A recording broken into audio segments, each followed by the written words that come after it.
Alhamdulillahirabbil alamin.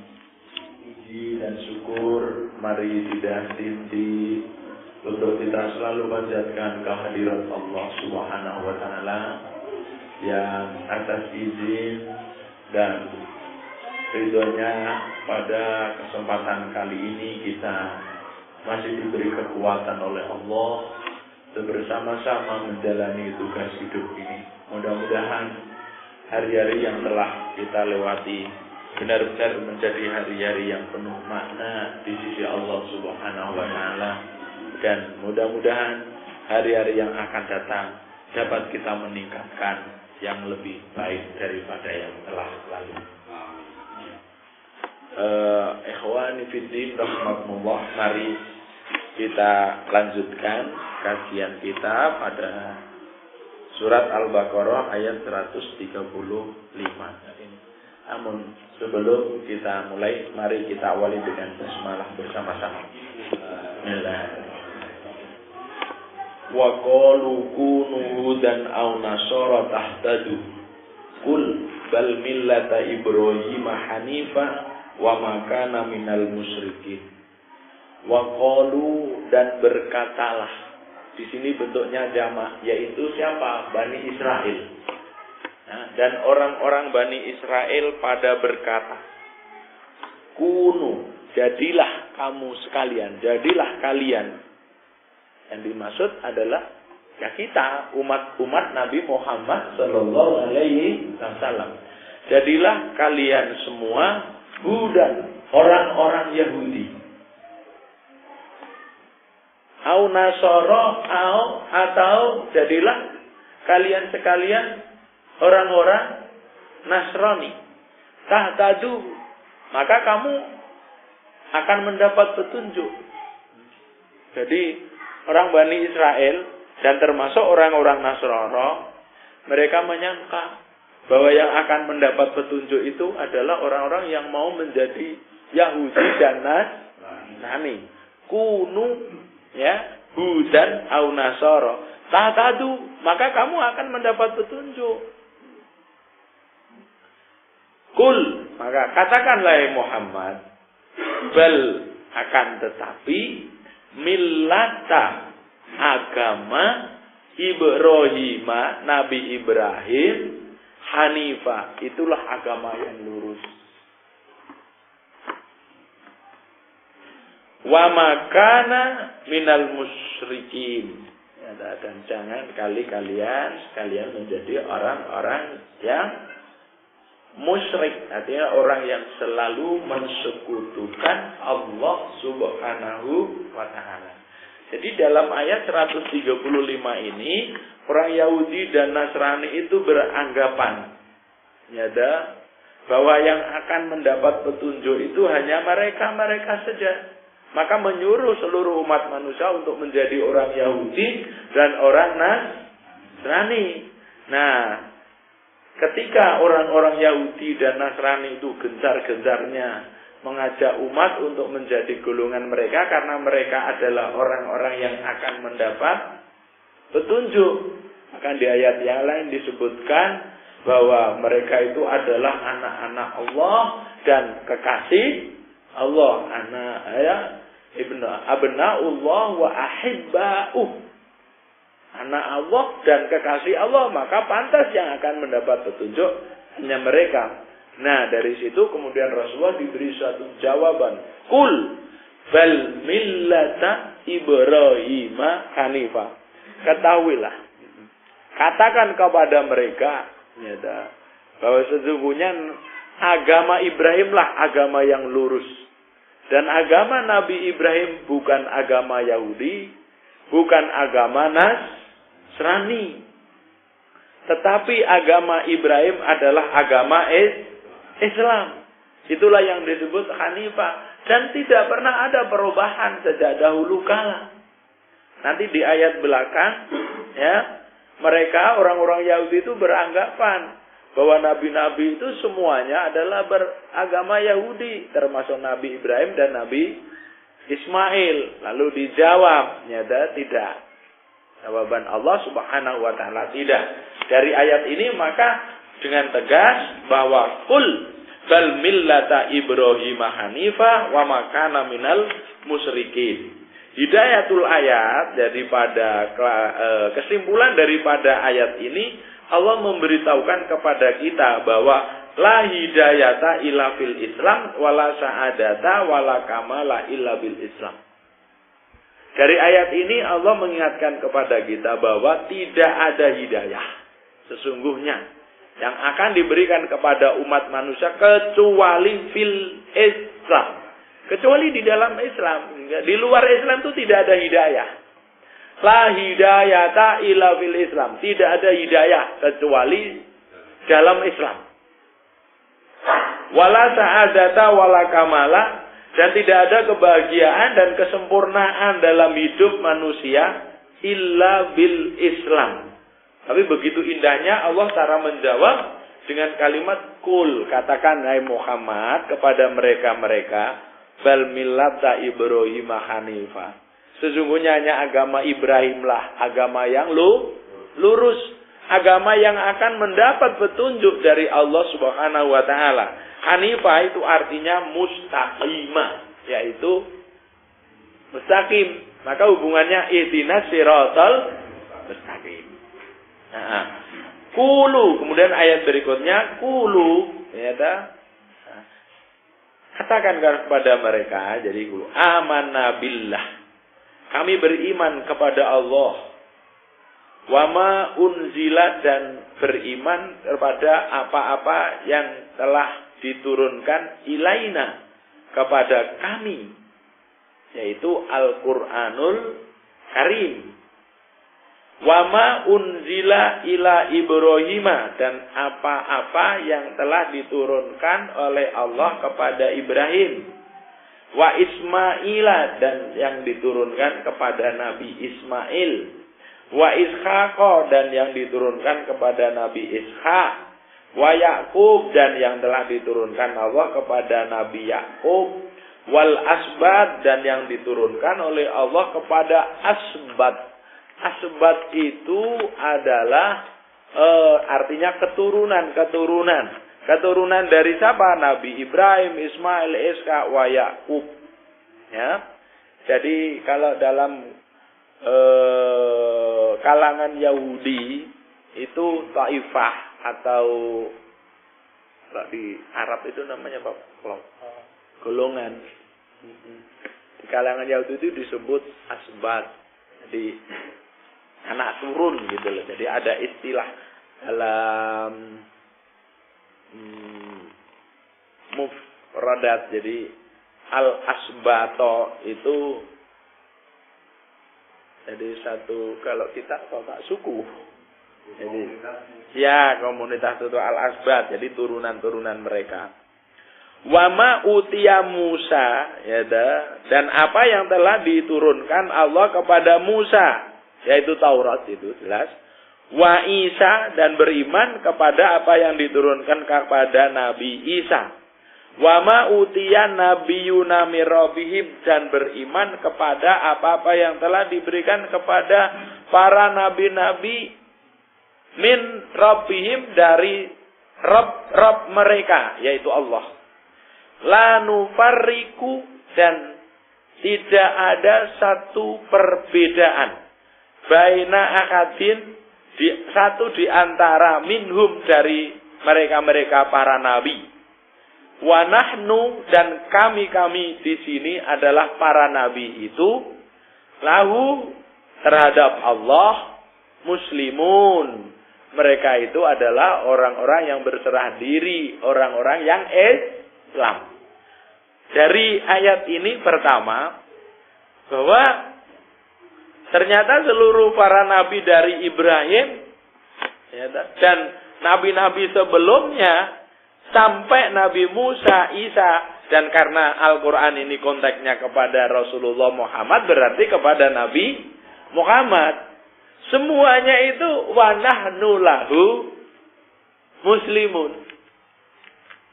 Dan nahnu, kami para nabi itu, lahu, kepada Allah itu muslimun, yaitu Islam. Sehingga dalam kaidah kita, seluruh para nabi itu agamanya Islam. Iya. Pada ayat yang ke 136 ini, hikmahnya, tafsirnya yaitu amarallahu ta'ala, Allah telah memerintahkan rasulahu kepada para rasulnya, wal mu'minin dan kepada orang-orang beriman, ayu'linu agar supaya mereka itu mengumumkan fi wuduhi an aqidatihim al-haq, dengan secara jelas terhadap akidah keyakinan mereka yang benar. Nah, keyakinan yang benar itu seperti apa? Wahya al-imanu billah, yaitu beriman kepada Allah, wa ma unzila minal Qur'an, dan apa-apa yang telah diturunkan oleh Allah daripada Al-Qur'an. Wa ma unzila alal anbiya'i kafa, dan apa-apa yang telah diturunkan oleh Allah kepada para nabinya secara keseluruhan. Wa ma utiya Musa, dan termasuk apa yang diturunkan Allah kepada Musa. Wa Isa, dan Nabi Isa, minat Taurat wal Injil, baik dari Taurat maupun Injil. Ma'a adami tafriqah, dengan tanpa mengada-ada satu perbedaan baina rasul wa rasul, antara rasul satu dengan rasul yang lain. Wal Islamu, dan para rasul itu adalah semuanya beragama Islam. Ad-dhahirah wal batin, baik secara dhahir maupun secara batin. Lillahi rabbil alamin, semuanya baik zahir maupun batin adalah semata-mata untuk Allah Subhanahu wa taala, ya Rabb, penguasa al-alamin, alam semesta. Khulasatul ayat, kesimpulan dari ayat yang 136 ini adalah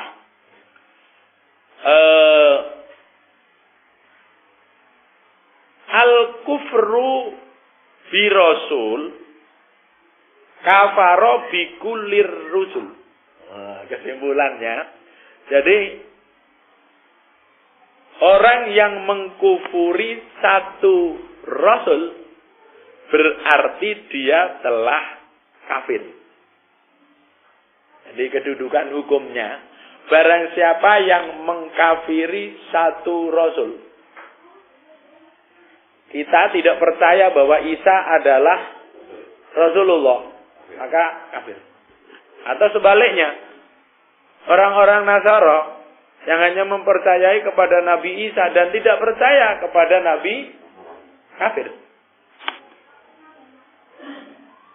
Jadi kalau diurutkan tadi kan Allah memerintahkan pada Rasul dan orang-orang beriman agar supaya menerangkan tentang kejelasan secara terang-terangan akidah mereka. Akidah yang benar itu adalah orang yang beriman pada Allah dan beriman kepada seluruh Rasul dan iman kepada seluruh yang disampaikan oleh Allah kepada para Rasulnya. Maka barang siapa yang mengkafiri satu di antara mereka, maka dia telah kafir. Al-kufru bi rasul, mengkufuri satu rasul, kafaro bi kulli rasul, maka berarti dia telah mengkafiri setiap rasul. Artinya kafir. Waqad kafarul yahud bi Isa. Sebagaimana orang-orang Yahudi itu disebut kafir. Orang Yahudi itu orang kafir. Mengapa? Karena kafaro bi Isa.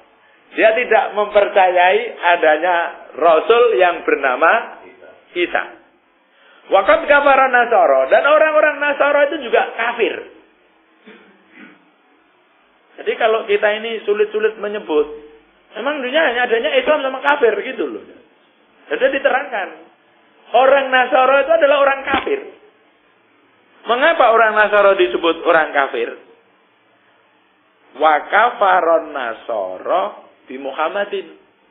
Karena orang Nasrani itu mengkafiri kerasulan Muhammad. Berdasarkan tafsir ini begitu, Pak. Jadi udah jelas orang Yahudi itu orang kafir, orang Nasrani kafir gitu. Maka kalau kita mau singkat, ya kalau orang kafir gimana, Ustaz? Ora usah disebut teman saya itu orang Yahudi, teman saya tuh orang kafir, gitu tuh boleh gitu loh. Jadi udah jelas.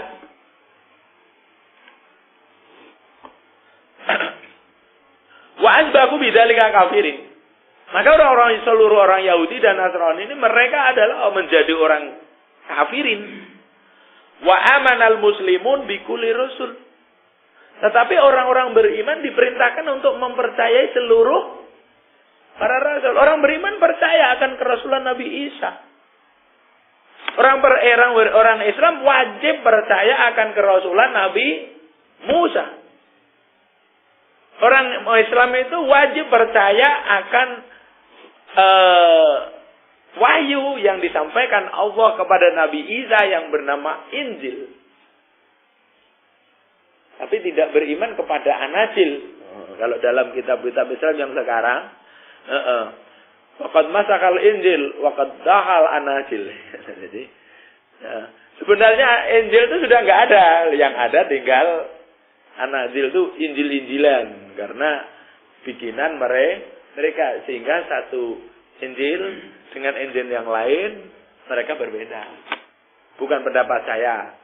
Nanti bisa dibuka di dalam kitab Tauhid. Yang nama-nama itu makanya selalu dinisbahkan kepada penulis-penulis mereka. Sehingga adanya Injil A, B, C, D, E, dan tidak tahu berapa lagi. Lah itu karena dinisbahkan kepada penulisnya. Jadi saya ulang, orang Islam wajib beriman kepada Nabi Musa. Orang beriman wajib kepada kerasulan Nabi Isa. Karena memang amanah billah di ayat tadi disebutkan, kalau kamu memang benar-benar ulu, maka katakanlah, aku beriman kepada Allah dan apa-apa yang telah diturunkan kepada kami Muhammad, dan apa-apa yang diturunkan kepada Ibrahim, Ismail, Ishak, Yakub, dan kepada anak turun mereka, al-asbat, gampangannya anak turun mereka gitu ya. Dan apa yang diturunkan kepada Nabi Musa dan Isa, dan apa-apa yang telah diberikan oleh Allah kepada seluruh para nabi-nabi darinya. Dan tidak boleh membeda-bedakan satu di antara mereka. Karena sesungguhnya mereka-mereka itu adalah Muslim. Sesungguhnya mereka-mereka itu adalah orang-orang Muslim. Nah di sini. Wasbahu bidzalika kafirin. Maka orang-orang Yahudi, orang Nasara disebut kafir. Asbahu itu menjadi, bukan disebut. Maka orang Yahudi dan Nasrani itu adalah menjadi kafir. Karena mereka tidak mengimani akan kerasulan Nabi Muhammad. Orang Nasrani tidak mengimani akan kerasulan Nabi Musa. Sebaliknya orang Yahudi tidak mengimani akan kerasulan Nabi Isa. Itu. Wa amanal muslimun, tetapi orang-orang Islam beriman bikulli rasul kepada seluruh para rasul. Wa azzahu bidzalika mu'minin. Maka orang-orang Islam disebut orang-orang beriman.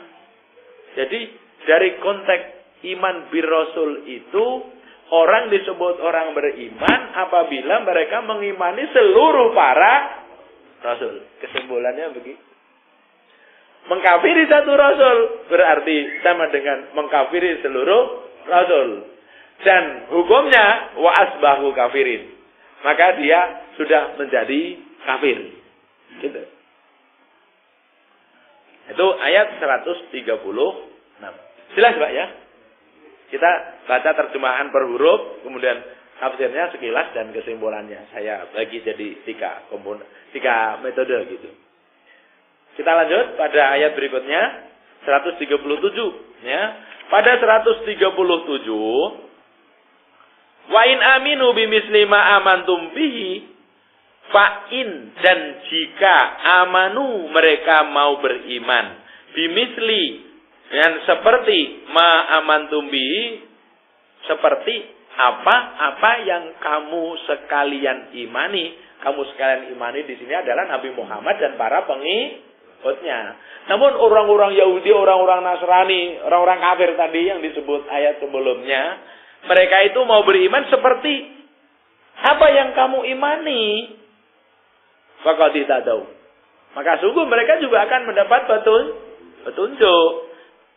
Di sini bahwa orang kafir itu tidak mutlak mereka akan selamanya kafir jika mau bertaubat lalu berubah beriman gitu.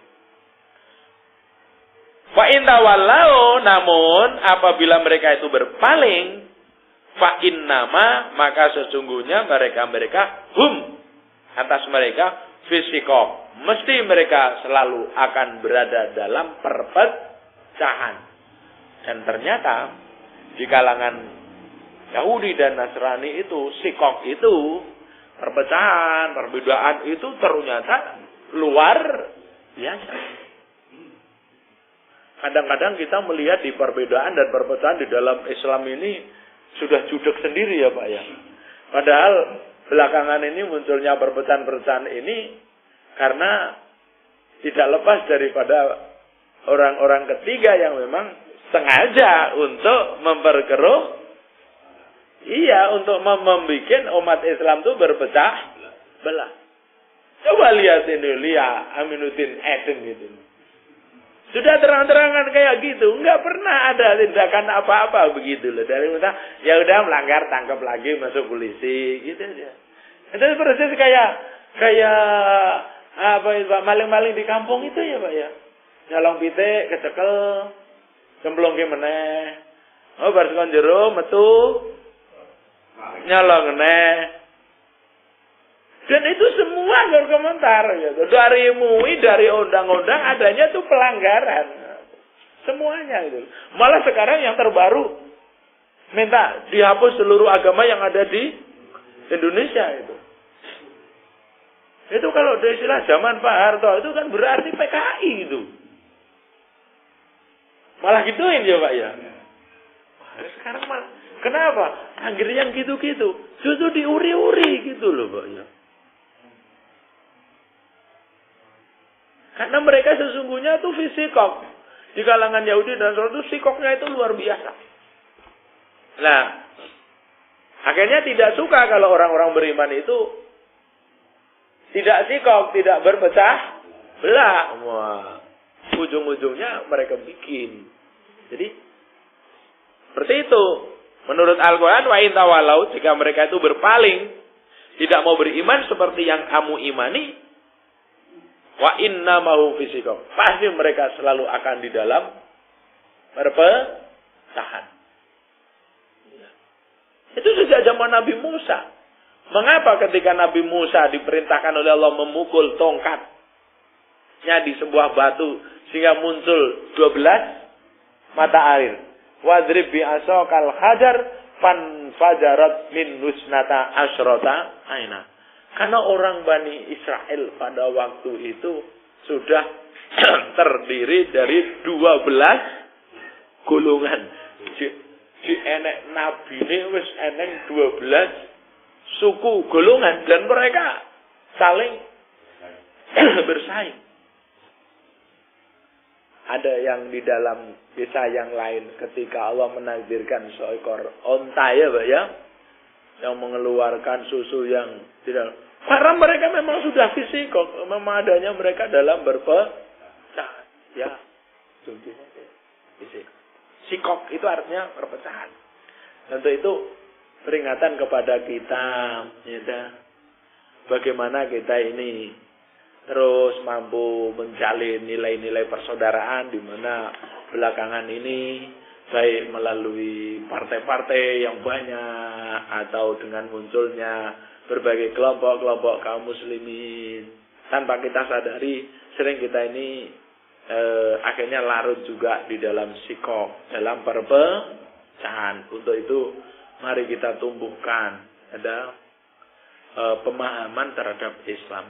Kalau saya sering ditanya untuk mewujudkan satu ukhuwah kesatuan, itu memang konsepnya itu adalah dari ilmu. Mari kita kembali mengkaji kepada Quran dan Sunnah dengan baik. Karena munculnya di dalam berbagai perbedaan di kalangan kita ini kan pada dasarnya bukan pada hal-hal yang bersifat usul, tetapi lebih banyak bersifat furu'. Kalau dalam kajian karya itu gitu ya Pak ya. Usul itu artinya dasar. Ya dasarnya semuanya bertauhid ya Pak ya. Semuanya percaya sholat 5 waktu. Usul dalam sisi syariat. Tapi yang sering menimbulkan berbagai bentuk permasalahan ini kan hal-hal yang bersifat hanya furu'. Furu' itu cabang. Lebih drastis lagi, cabang aja enggak. Cabang aja enggak. Ya. Mengukur keislaman seseorang hanya sebatas begini. Saya kadang-kadang itu ketawa. Islam itu orang yang mau salawat. Kalau yang nggak mau bersalawat, tidak Islam. Saya tanya, saya sering balik tanya, apa ada orang Islam yang nggak mau bersalawat? Oh ada Pak. Kok goblok men kamu tuh? Wong wira salat, wong salatnya suruh maca salawat kok. Oh mau dongo aja maca salawat. Allahumma sholli ala Muhammad. Nek orang nggak pernah sholatullah salamullah, mungkin ada saya begitu. Sekarang saya tanya, salawat yang diajarkan oleh Rasulullah itu Allahumma sholli ala Muhammad atau salatullah salamullah? Ya pokoknya sanggih tekan ngono itu pokoknya lah. Ya aja tok gawe ribut. Saya sering mendudukkan itu.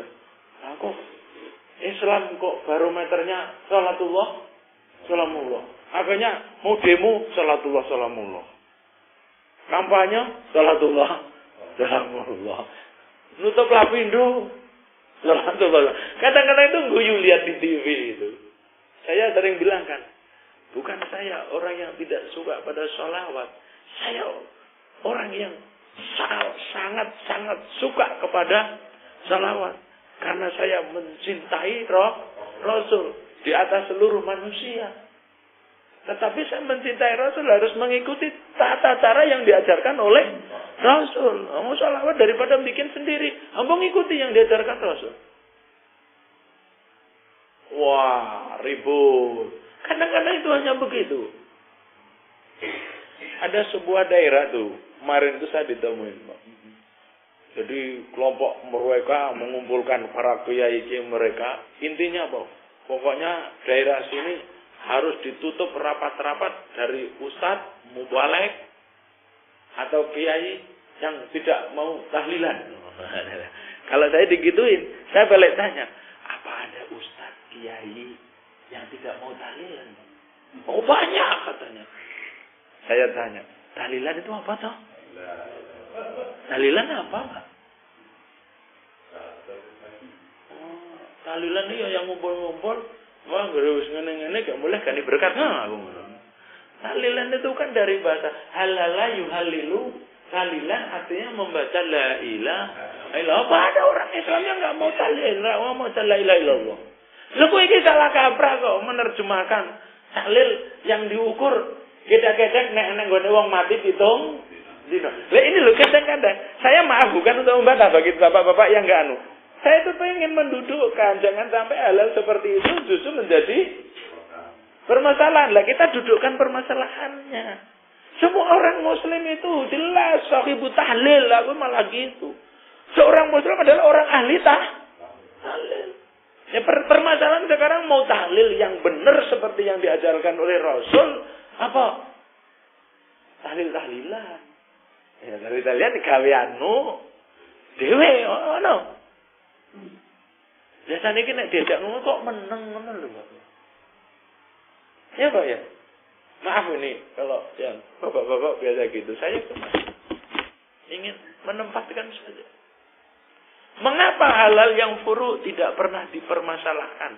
Saya kembali. Mengapa kepada halal yang sunnah yang muakkad tidak pernah dipermasalahkan? Sementara yang minimal bid'ah, gitu. Minimal malah bid'ah gitu. Kadang-kadang kalau disentuh ribut gitu loh. Saya sering nyontohkan. Mengapa Pak Anda tidak pernah mempermasalahkan masyarakat kita yang bancaan? Padahal Islam mengajarkan akikoh. Sama, permasalahan sosial. Maka mereka tidak pernah mempermasalahkan bancaan. Kalau memang sama-sama hal-hal yang kayak gitu Anda permasalahkan. Bukankah akikoh lebih? Ya memang karena tuntunan Rasul gitu loh. Bukankah yang jangan maaf kebalik kata-katanya nanti diteruskan. Bukankah akikoh lebih? Jangan. Tapi gini, bukankah Islam mengajarkan dalam merayakan kelahiran bayi itu dengan syariat yang disebut akikoh? Kok mereka nggak pernah ribut kalau kayak gitu? Yang hadisnya sharih gitu loh. Terang. Jelas.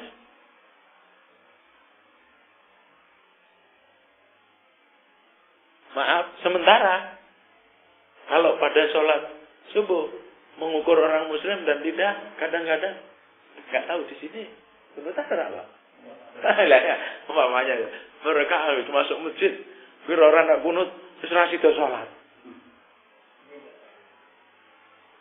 Andai kata, saya masih mengandai-andai kalau mereka berdasarkan karena nas hadis itu sahih. Tapi kedudukannya kan sebatas pada sahabat sunnah. Mengapa diucek-ucek sementara yang itu yang akikoh sama-sama sunnah hadisnya diakui semua ulama sahih?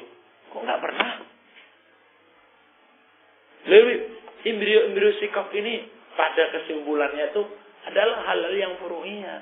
Ya enggak? Nah, solusinya apa? Solusinya itu mereka mestinya itu adalah ya belajar Islam secara utuh. Nanti akhirnya tahu.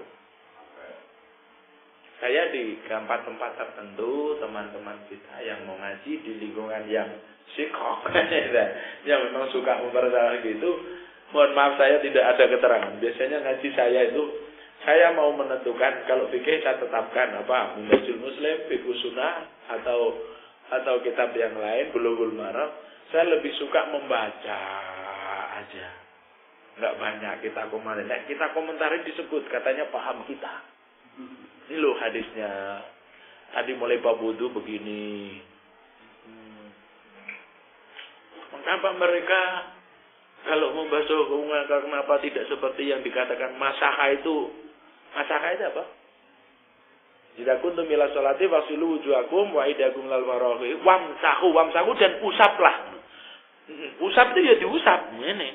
Maka mereka malah kur dingin-dingin kayak kalian kata. Kok enggak pernah dibahas ya Pak ya? Kenapa yang hal gitu enggak dipermasalahkan? Kur diciprati tok.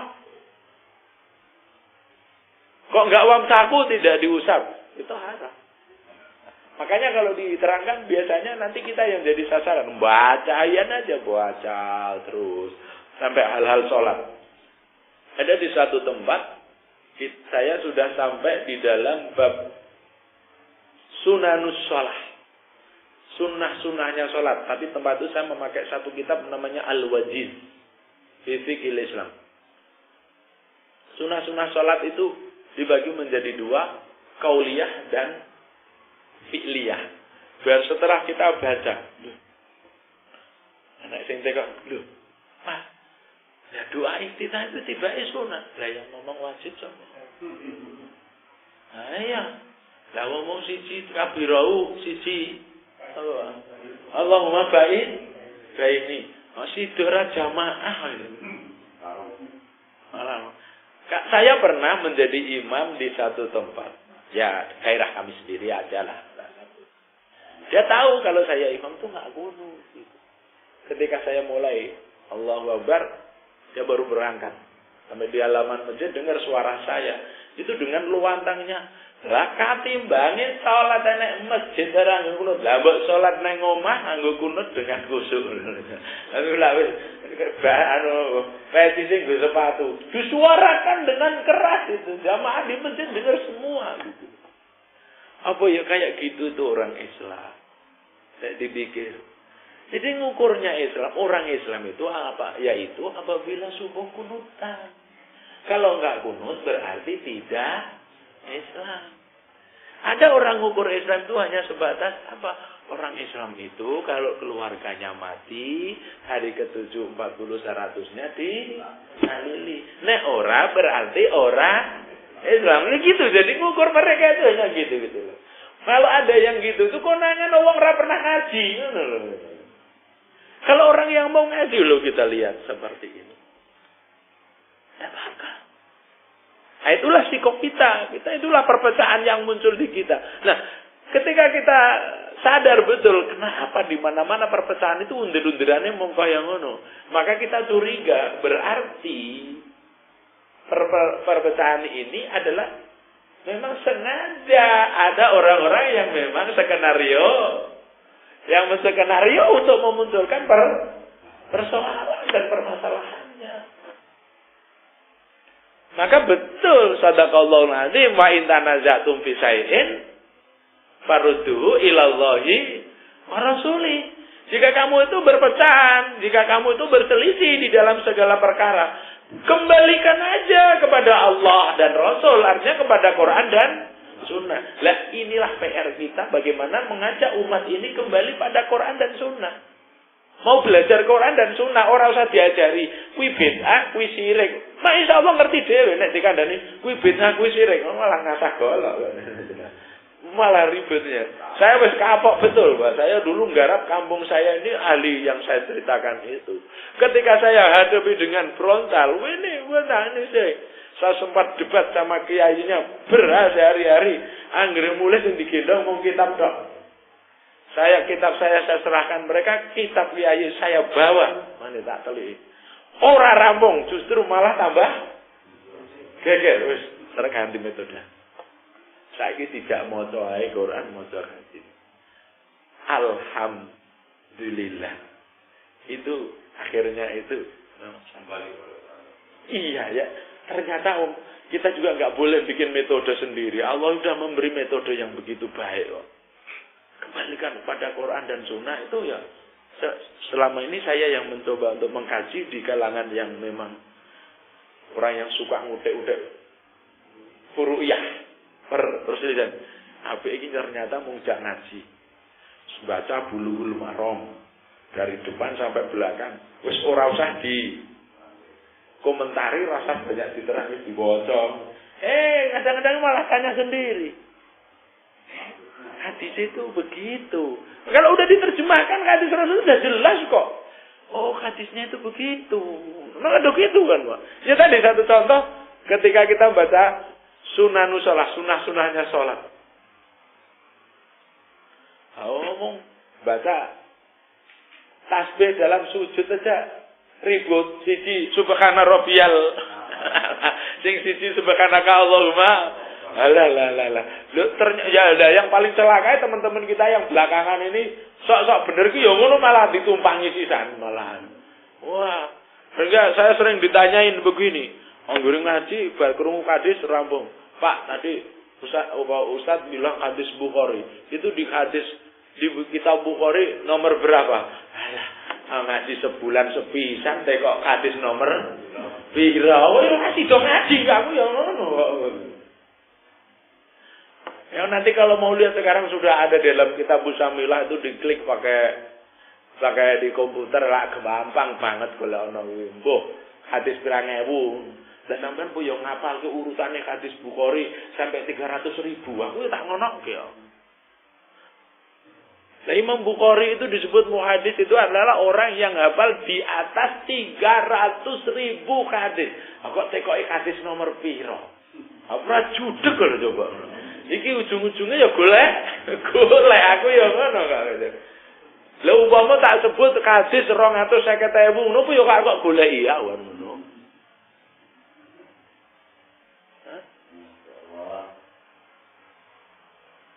Pak, sekali-sekali kalau ada yang teman-teman memang biasa ahli di IT itu ya Pak ya, saya tuh nggak sabar gitu. Jadi kalau butuh gitu tuh mak nyuruh ya, karena di kantor banyak yang dampingi kita, coba klikkan bukakan itu bukan tuh. Dan itu kan semua mudah, teman-teman ini bisa mengakses itu semuanya. Sekali-kali ngono ya Pak ya. Kok hadis Bukhari nomor piro? Mau tak buka ke tenan. Ora usah sing sampai ratusan ribu. Hadis 2.300 ngopo ya kok goleki tenan. Wong baca sak wengi ya ora entuk 2 hadis. Umpama. Ya itu ya trik-trik yang kurang pas itu loh, Pak.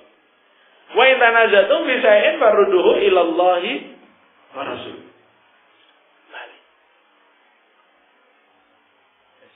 Ternyata tidak selamanya memang harus dibantah. Nah, nanti ayat berikutnya ada. Apakah kamu mau membantah Allah itu dengan gampang sekali itu. Baik, kita teruskan dulu, Pak ya. Ayat 137 sibghat Allah. Fa in amanu bimisli ma amantum bi faqad tadaw wa in tawallaw wa innahum fi shiqaq fa sayakfikahumullah, maka cukuplah bagi kamu sekalian Allah. Artinya jika kita menghadapi berbagai perselisihan, persoalan, ya sudah, kembalikan aja kepada Allah. Maka doanya hasbunallah ni'mal wakil, ni'mal maula wa ni'man nasir. Atau di akhir surat At-Taubah, hasbiyallah la ilaha illa huwa alaihi tawakkaltu wa huwa rabbul arsil adim. Jadi apa loh? Betul di akhir surat At-Taubah ya, itu dalam hadis sahih disebutkan jika ada hambaku berdoa dan diakhiri dengan hasbiyallah la ilaha illa huwa alaihi tawakkaltu wa huwa rabbul arsil adim. Kata Allah dalam hadis qudsi itu, aku malu untuk tidak mengijabahi doa. Nah, jangan disia-siakan, karena ketika kita sudah menghadapi permasalahan, memohon kepada Allah, hasbi Allah la ilaha illa huwa alaihi tawakkaltu wa rabbul arsyil, itu namanya hakikatu tawakal. Puncaknya orang bertawakal itu seperti itu, pasrah kepada Allah. Coba nanti sering ditulis mungkin di depan pintu, hasbunallah ni'mal wakil, ni'mal maula wa ni'man nasir. Itu fasayakfikumullah wa huwa samiul alim. Wa huwa, dan Allah itu as-sami, Maha mendengar, al-alim, dan Maha mengetahui. Sibghatallah wa man ahsanu minallahi sibghah wa nahnu lahu abidun. Sibghatallah. Sibghah itu secara bahasa itu celuban. Celuban itu apa, Bu? Pewarnaan. Kalau bahasa sekarang dan sulit banget. Padahal maknanya luar biasa. Apa, Pak? Sibghah itu celubannya. Kalau kita karakter ya. Nek tafsir Jawa desa niku gawan bayi gitu loh. Setiap bayi yang lahir itu kan sudah ditetapkan oleh Allah karakternya apa? Tauhid. Lah tauhid itu sibghat Allah. Seluban Allah.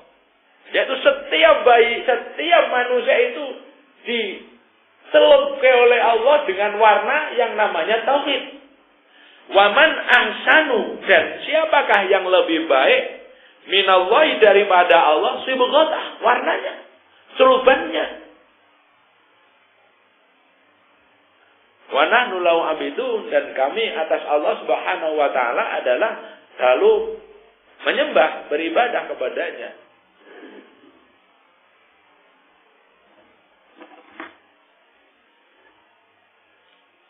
Ada gimana?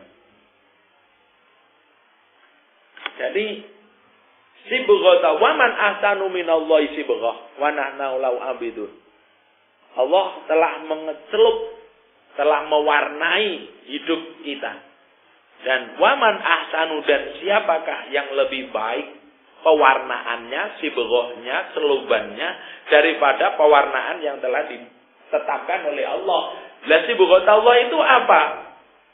Kalau dari sisi akidah disebut tauhid, kalau dari sisi syariat disebut al-Islam.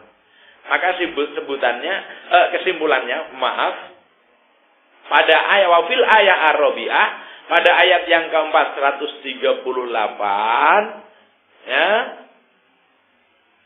yaitu al-wajib ala man dakhalal Islam, yaitu kewajiban untuk tetap masuk kepada agama Islam. Seakan-akan wa man ahsanu minallahi sibghah, apa ada satu agama yang lebih baik daripada Islam. Maksudnya begitu. Yaqulu ta'ala li rasuli awal mu'minin. Allah Ta'ala berfirman kepada Rasul dan orang-orang beriman, raddan alal Yahudi wa Nasara, yaitu tentang penolakan terhadap orang-orang Yahudi dan Nasrani. Ya, qulu, katakan kepada mereka, lahum, nattabi'u sibghatallahu lati sabaghna biha wa fitratuhu. Kami akan selalu mengikuti celuban Allah yang telah dicelupkan dan menjadi fitrah. Fitrah itu naluri. Tadi apa Pak? Gawan bayi, fitrah itu naluri. Allati fatarna alayya, yang telah ditetapkan, yang telah ditetapkan oleh Allah atas kita warna itu. Wahia al-Islam. Warna itu yang disebut Islam. Wananu, dan kami lahu atas Allah abidun, selalu beribadah kepadanya. Jadi kalau orang sering mempermasalahkan ada istilah sibghah. Sibghah itu apa toh? Bahasa terjemahan Indonesianya itu. Karena kayak sibghah itu saya ngecelop itu Pak. Ini ada tinta warna hitam, kita punya kain putih, maka kita celupkan, angkat. Wenter itu mensibghah. Lah sibghah Allah, wenternya Allah itu apa? Islam. Nah nih, pada ayat 139 sekarang. Qul atuhajunana fillah wa rabbuna wa rabbukum wa lana a'maluna wa lakum a'malukum wa nahnu lahu abidun. Qul, katakan, atuhajunana, apakah kamu mau mendebat?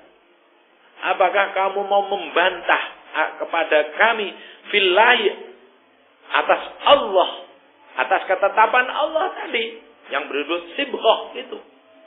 Wa rabbuna, padahal Allah itu Rabb kami, Rabb kita. Wa rabbukum, dan Rabb kamu sekalian. Walana, maka bagi kami a'maluna, amal perbuatan kami.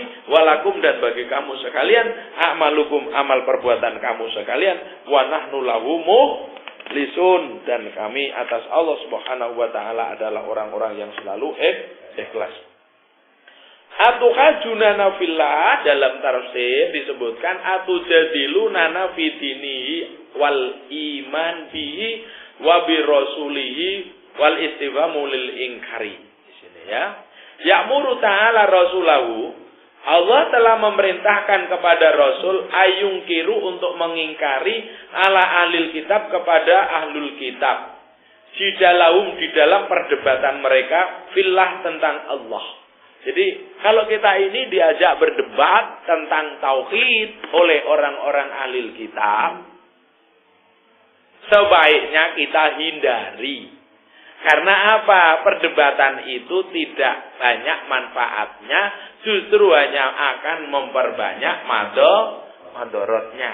Maka dulu sempat di kalangan ahli tauhid itu mengisukan dengan di kalangan, maaf ini ya itu ada fakultas usuluddin gitu ya, yang sering memperdebatkan tentang hakikatullah, hakikat Allah. Dulu kan pernah ribut ya Pak ya. Nah kemudian akhirnya ditetapkan kembali tetap, karena tidak semuanya. Kalau toh ada yang suka memperdebatkan itu, katakan aja hanya oknum-oknum yang tertentu. Sampun ada. Iya. Terima kasih. Jadi yang sering memperdebatkan nanti Allah, kursi Allah itu gede nih, sapiro, jadullah fauqadim, tangannya Allah jalannya pirang. Nah, dan hal-hal seperti itu melalui ayat ini diingatkan ketika kita berjudul tentang Allah, sebaiknya dihindari, karena hal itu tidak banyak memberikan satu manfaat, hanya akan memperbanyak pada mandorot. Jika kamu didebat oleh orang-orang Yahudi dan Nasrani ahli kitab tentang yang terkait dengan ketuhanan tadi, ya du'anahum aula billahi minal atau Anda jawab, tidak udu'anahum aula billahi min rasuli wal mu'minin. Wa qalu nahnu abna'ullah wa ikhwahu wa alimallahu wa rasulaika fayuradu alaihim mungkaran alaihim dakwahumul batilah. Nah, tapi habis waktunya agak panjang, ya kan? Mereka hanya akan mempermasalahkan tentang tadi kami ini adalah anak-anak Allah, kami ini adalah kesayangan Allah. Masa kami suruh beriman kepada kamu? Bukankah kamu beriman kepada apa yang kami imani? Nah, sebaiknya dihindari saja, dan maka di kelanjutan ayatnya kan walana a'maluna walakum a'malukum wa nahnu lahu mukhlisun, seperti perdebatan yang ada di dalam surat Al-Kafirun, ya kan? Lakum dinukum aliyadin. Karena orang-orang yang seperti itu memang ketika kita berdebat pun tidak akan banyak memberikan satu maslahah, justru akan memperbanyak madharat. Jangan kali begitu. Baik, sampai di sini kawan dan kawan sekalian, kajian kita mudah-mudahan diridhoi Allah Subhanahu wa taala dan diberkahi niat baik kita untuk terus menelaah kalimat demi kalimat ayat-ayat